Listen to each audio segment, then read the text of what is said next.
الحمد للہ رب العالمین والصلاة والسلام علی سید المرسلین اما بعد فاعوذ باللہ من الشیطان الرجیم بسم اللہ الرحمن الرحیم۔ کن لوگوں کی دعا قبول ہوتی ہے؟ یہ مضمون فضائل دعا کے صفحہ 218 تا 232 سے لیا گیا ہے۔ دعائے عطار یا رب المصطفیٰ، جو کوئی رسالہ کن لوگوں کی دعا قبول ہوتی ہے کہ 17 صفحات پڑھ یا سن لے، اس کی دعاؤں پر رحمت کی خاص نظر فرما اور اس کی بے حساب مغفرت فرما، آمین۔ درود پاک کی فضیلت۔ ہر قطرے سے فرشتہ پیدا ہوتا ہے۔ اللہ کریم کے آخری نبی صلی اللہ علیہ وآلہ وسلم کا فرمان برکت نشان ہے۔ اللہ پاک کا ایک فرشتہ ہے کہ اس کا بازو مشرق میں ہے اور دوسرا مغرب میں۔ جب کوئی شخص مجھ پر محبت کے ساتھ درود بھیجتا ہے، وہ فرشتہ پانی میں غوطہ کھا کر اپنے پر جھاڑتا ہے۔ اللہ پاک اس کے پروں سے ٹپکنے والے ہر قطرے سے ایک ایک فرشتہ پیدا کرتا ہے۔ وہ فرشتے قیامت تک اس درود پڑھنے والے کے لیے استغفار کرتے ہیں۔ صلو علی الحبیب صلی اللہ علی محمد۔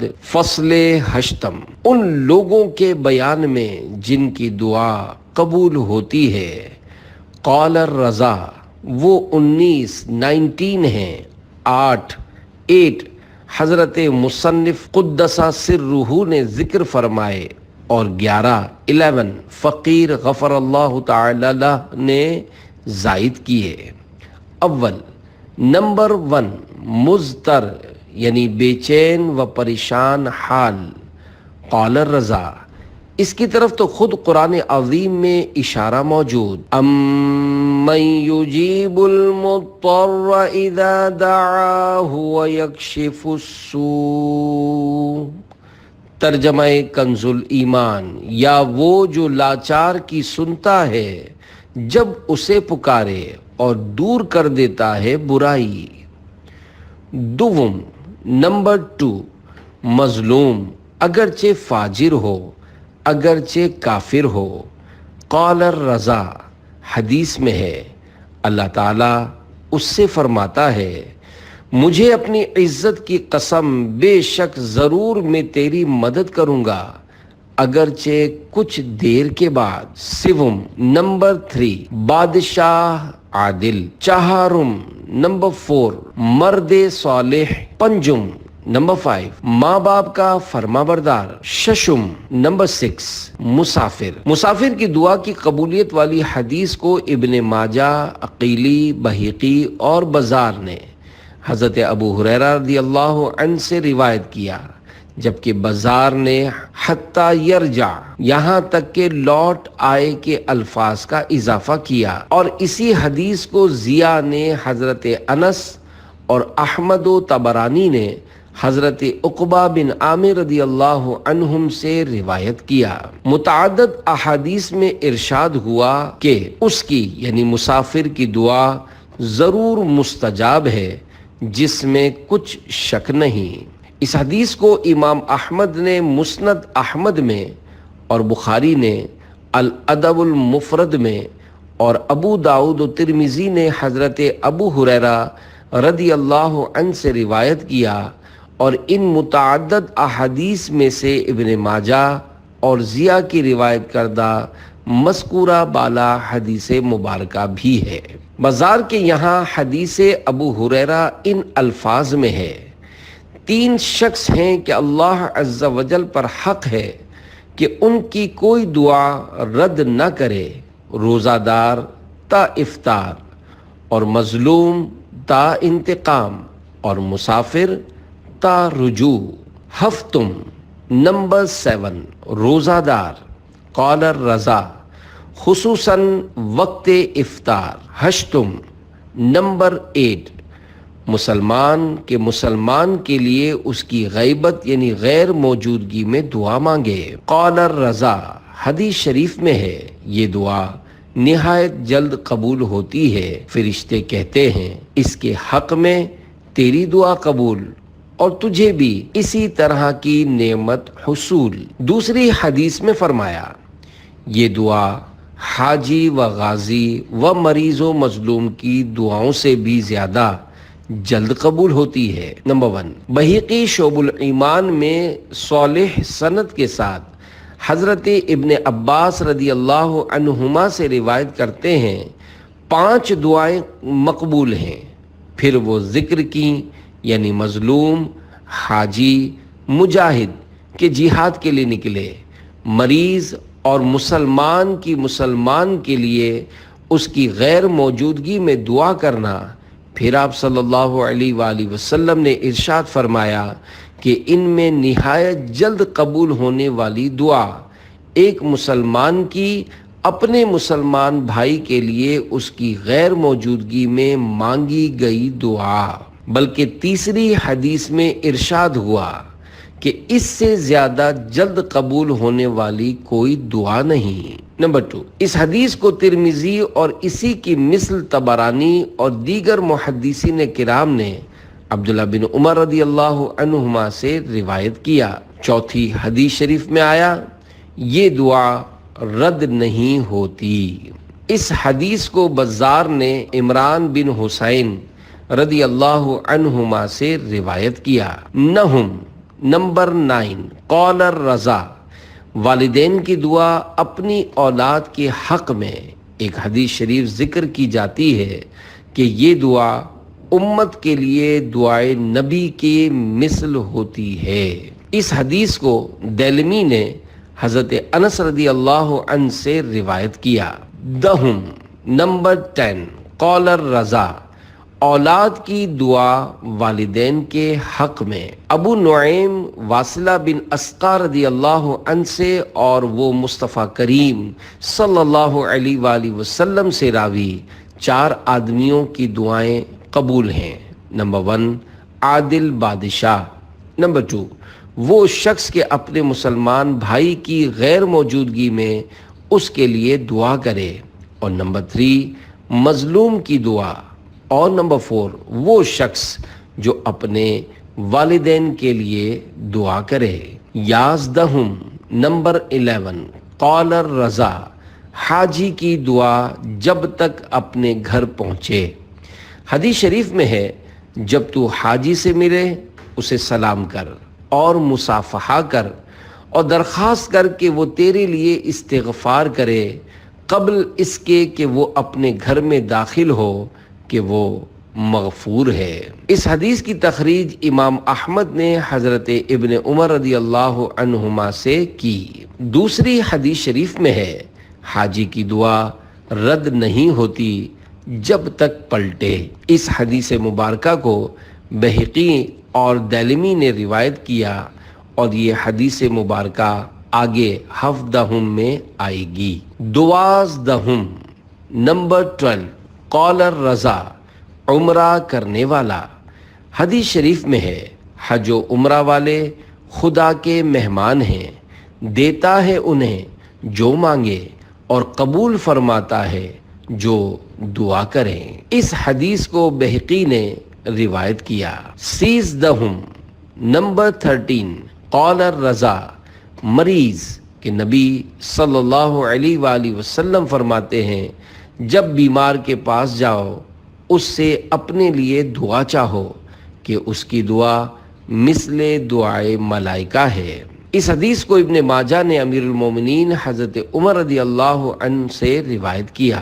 دوسری حدیث شریف میں ہے مریض کی دعا رد نہیں ہوتی یہاں تک کہ اچھا ہو۔ اس حدیث کو ابن ابی الدنیا اور اسی کی مثل بہقی اور دیلمی نے حضرت ابن عباس رضی اللہ عنہما سے روایت کیا۔ 14، نمبر 14، قول الرضا، ہر مومن مبتلائے بلا یعنی بلائے دنیاوی و جسمانی یہ مریض سے عام ہے۔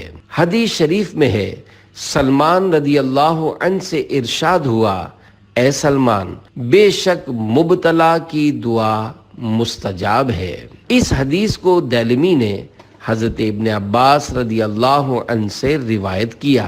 دوسری حدیث شریف میں ہے مومن مبتلا کی دعا غنیمت جانو۔ اس حدیث کو ابو شیخ نے حضرت ابو درداء رضی اللہ عنہ سے روایت کیا۔ 15 نمبر 15 قول الرضا، جو یاد خدا بکثرت کرتا ہو۔ حدیث شریف میں ہے 3 شخصوں کی دعا اللہ پاک رد نہیں کرتا، ایک وہ کہ خدا کی یاد بکثرت کرے، اور مظلوم اور بادشاہ عادل۔ اس حدیث کو بہقی نے حضرت ابو ہریرہ رضی اللہ عنہ سے روایت کیا۔ 16 نمبر 16 قول الرضا، جو تنہا جنگل میں جہاں اسے اللہ کے سوا کوئی نہ دیکھتا ہو کھڑا ہو کر نماز پڑھے۔ ابن مندہ و ابو نعیم معرفت الصحابہ میں حضرت ربیعہ بن وقاص رضی اللہ عنہ سے راوی کہ رسول اللہ صلی اللہ علیہ وآلہ وسلم ارشاد فرماتے ہیں 3 مقامات ایسے ہیں کہ ان میں بندے کی دعا رد نہیں کی جاتی۔ ان میں سے ایک وہ بندہ جو جنگل میں کھڑا ہو کر اس حال میں نماز ادا کرے کہ اسے اس کے رب عز و جل کے سوا کوئی نہ دیکھتا ہو۔ 17 قول الرضا، غازی کہ غزائے کفار کے لیے نکلے، یعنی کفار سے جہاد کے لیے نکلے جب تک واپس آئے۔ دیلمی حضرت ابن عباس رضی اللہ عنہما سے راوی کہ 4 دعائیں رد نہیں کی جاتی، حاجی کی دعا جب تک لوٹ نہ آئے، اور غازی کی دعا یہاں تک کہ واپس ہو۔ نمبر 2، اور بہقی نے ابن عباس رضی اللہ عنہما سے اسناد متماسک کے ساتھ روایت کیا کہ 5 قسم کے لوگوں کی دعائیں قبول ہوتی ہیں، پھر مذکورہ بالا افراد کا ذکر فرمایا، خصوصاً جب کہ معاذ اللہ اور ساتھی بھاگ جائیں اور یہ ثابت قدم رہے۔ نمبر 3، یعنی اور اس کا تذکرہ ربیعہ بن وقاص سے مذکورہ بالا روایت کردہ حدیث کے آخر میں ہے۔ حزدہم نمبر 18 قول الرضا، جس شخص نے کسی پر احسان کیا اپنے محسن کے حق میں اس کی دعا رد نہیں ہوتی۔ نمبر 4، دیلمی نے حضرت ابن عمر رضی اللہ عنہ سے اور انہوں نے سید عالم صلی اللہ علیہ وآلہ وسلم سے روایت کیا کہ جس شخص نے کسی پر احسان کیا تو احسان کرنے والے کے حق میں اس کی دعا رد نہیں ہوتی۔ 19 نمبر 19 قول الرضا، جماعت مسلمانان کے مل کر دعا کریں، بعض دعا کریں بعض آمین کہیں۔ طبرانی، حاکم اور بہقی نے حضرت حبیب بن مسلمہ فہری رضی اللہ عنہ سے روایت کیا کہ مسلمان جمع ہوں، ان میں بعض دعا کریں اور بعض آمین کہیں تو اللہ تعالیٰ ان کی دعا قبول فرماتا ہے۔ یہ 11 کے فقیر نے ذکر کیے، ان میں سوائے نہم و دہم کہ باقی 9 صاحب حسن حسین سے بھی رہ گئے۔ اس حسن توفیق پر اللہ عز و جل ہی کے لیے سب خوبیاں۔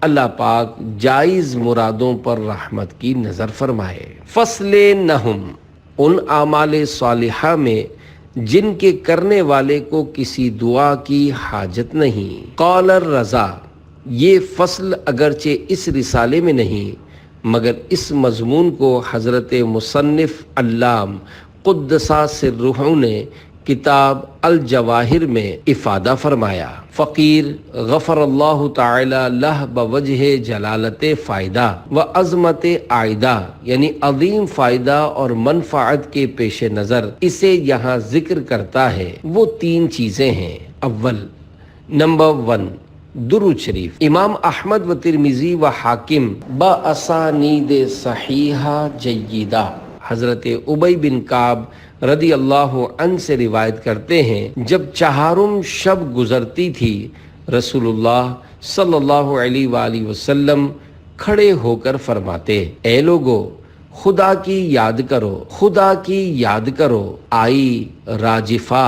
راجفہ سے مراد ہے قیامت کا پہلا نفخہ، کیونکہ اس نفخے سے زمین میں سخت زلزلہ پڑ جاوے گا۔ اس کے بعد آتی ہے رادفہ۔ رادفہ سے مراد دوسرا نفخہ جس سے مردے جی اٹھیں گے۔ آئی موت ان چیزوں کے ساتھ جو اس میں ہے۔ اے لوگو خدا کی یاد کرو، خدا کی یاد کرو، آئی راجفہ۔ اس کے بعد آتی ہے رادفہ، آئی موت ان چیزوں کے ساتھ جو اس میں ہے۔ میں نے عرض کی، یا رسول اللہ صلی اللہ علیہ وآلہ وسلم، میں دعا بہت کیا کرتا ہوں، اس میں سے حضور کے لیے کس قدر مقرر کروں؟ فرمایا جتنی چاہے۔ میں نے عرض کی چہارم؟ فرمایا جس قدر چاہے، اور زیادہ کرے تو تیرے لیے بہتر ہے۔ میں نے عرض کی نصف؟ فرمایا جتنی چاہے اور زیادہ کرے تو تیرے لیے بہتر ہے۔ میں نے عرض کی اپنی کل دعا حضور کے لیے کر دوں، یعنی اپنی کل دعا کے عوض حضور پر درود بھیجا کروں؟ فرمایا ایسا کرے گا تو اللہ تعالیٰ تیرے سب مہمات یعنی اہم اور مشکل کاموں میں کفایت کرے گا اور تیرے گناہ بخش دے گا۔ احمد و طبرانی باسناد حسن راوی، یعنی یہ طبرانی کی حدیث کے الفاظ ہیں کہ ایک شخص نے عرض کی، یا رسول اللہ میں اپنی تہائی دعا حضور کے لیے کروں؟ فرمایا اگر تو چاہے۔ عرض کی 2/3؟ فرمایا ہاں۔ عرض کی کل دعا کے عوض درود مقرر کروں؟ فرمایا ایسا کرے گا تو خدا تیرے دنیا و آخرت کے سب کام بنا دے گا۔ اور بے شک درود سرور عالم صلی اللہ علیہ وآلہ وسلم کے لیے دعا ہے، اور جس قدر اس کے فوائد و برکات مصلی یعنی درود شریف پڑھنے والے پر عائد ہوتے ہیں، ہرگز اپنے لیے دعا میں نہیں بلکہ ان کے لیے دعا تمام امت مرحومہ کے لیے دعا ہے کہ سب انہی کے دامن دولت سے وابستہ ہیں۔ سلامت ہما آفاق در سلامت تست، میں کیا بتاؤں تمنائے زندگی کیا ہے، حضور آپ سلامت رہیں کمی کیا ہے۔ دوم، نمبر 2، ذکر الہی۔ بہقی نے شعب الایمان میں بکیر بن عتیق، انہوں نے سالم بن عبداللہ، انہوں نے اپنے باپ عبداللہ بن عمر، انہوں نے اپنے والد حضرت فاروق اعظم، انہوں نے حضور سید المرسلین صلی اللہ علیہ وآلہ وسلم، حضور نے رب العزت ذوالجلال تقدست اسماءہ سے روایت کی کہ فرماتا ہے، جسے میری یاد میرے مانگے سے باز رکھے، میں اسے بہتر اس عطا کا بخشوں جو مانگنے والوں کو دوں۔ اسی واسطے حضرت سالم بن عبداللہ نے تمام مدت وقوف میں ذکر الہی پر اختصار کیا، اور تا غروب آفتاب یعنی غروب آفتاب تک لا الہ الا اللہ وحدہ لا شریک لہ، لہ الملک ولہ الحمد بیدہ الخیر وہو علی کل شیء قدیر، لا الہ الا اللہ وحدہ ونحن لہ مسلمون، لا الہ الا اللہ ولو کرہ المشرکون، لا الہ الا اللہ ربنا ورب آبائنا الاولین کہتے رہے۔ یعنی اللہ عز و جل کے سوا کوئی عبادت کے لائق نہیں، وہ اکیلا ہے، اس کا کوئی شریک نہیں، اسی کے لیے ہے ساری بادشاہت، اور اسی کے واسطے سب خوبیاں، ساری بھلائیاں اسی کے ہاتھ میں ہے، اور وہ ہر چیز پر قادر ہے۔ اللہ عز و جل کے سوا کوئی عبادت کے لائق نہیں، وہ اکیلا ہے، اور ہم اس کے حضور گردن رکھے ہیں۔ اللہ عز و جل کے سوا کوئی عبادت کے لائق نہیں، اگرچہ برا مانے مشرک۔ اللہ عز و جل کے سوا کوئی عبادت کے لائق نہیں جو ہمارا رب اور ہمارے اگلے باپ داداؤں کا پروردگار ہے۔ سوم، نمبر 3، تلاوت قرآن مجید۔ نبی صلی اللہ علیہ وآلہ وسلم اپنے رب جلیل تبارک و تعالی سے روایت فرماتے ہیں، جسے تلاوت قرآن مجید میرے ذکر اور میرے سوال سے روک دے، اسے افضل اس کا دوں جو تمام سائلین کو عطا کروں۔ پھر فرمایا، اور بزرگی کلام الہی کی تمام کلاموں پر ایسی ہے جیسی بزرگی رب العزت جل جلالہ اس کی تمام مخلوق پر۔ امام ترمذی نے اس حدیث کو حسن کہا۔ واللہ سبحانہ وتعالی اعلم بالصواب۔ الحمدللہ رب العالمین والصلاة والسلام علی سید المرسلین، اما بعد فاعوذ باللہ من الشیطان الرجیم، بسم اللہ الرحمن الرحیم۔ داڑھی رنگنے کی فضیلت، شرح صدور صفحہ 152 پر حضرت سیدنا انس رضی اللہ عنہ سے روایت ہے، جو شخص داڑھی میں خضاب، کالے خضاب کے علاوہ مثلا لال یا زرد مہندی کا لگاتا ہو، انتقال کے بعد منکر نکیر اس سے سوال نہ کریں گے۔ منکر کہے گا، اے نکیر، میں اس سے کیوں کر سوال کروں جس کے چہرے پر اسلام کا نور چمک رہا ہے۔ مہندی لگانے کا طریقہ، پانی ڈالتے وقت مہندی میں جو گانٹھیں بن جائیں انہیں چمچ وغیرہ سے مسل دیجئے اور بھگونے کے کم از کم آدھے گھنٹے بعد اس طرح لگائیے کہ ہر سفید بال کی نوک سے لے کر جڑ تک خوب اچھی طرح مہندی پہنچ جائے۔ آدھے بلکہ 1 گھنٹے یا اس سے بھی زیادہ وقت کے بعد دھو لیجئے۔ اگر مزید بہتر رنگ چاہتے ہیں تو اسی پر دوبارہ مہندی لگائیے۔ مزید بہتری کے لیے چائے کی پتی ابال کر اس کے پانی میں مہندی بھگوئیے اور اوپر سے لیموں نچوڑ دیجئے۔ مہندی لگانے کے 4-5 دن بعد مونچھ، نچلے ہونٹ کے نیچے اور چہرے کے گرد جہاں سے بال جمنے شروع ہوتے ہیں وہاں جڑ میں سفیدی نظر آنے لگتی ہے، لہذا پوری داڑھی پر نہ لگانا چاہیں تو صرف سفیدی والے حصوں پر تھوڑی سی مہندی لگا لیا کریں۔ سفید داڑھی پر کم از کم ماہانہ 1 بار بلکہ چاہیں تو ہفتے 2 ہفتے بعد بھی مہندی لگائی جا سکتی ہے۔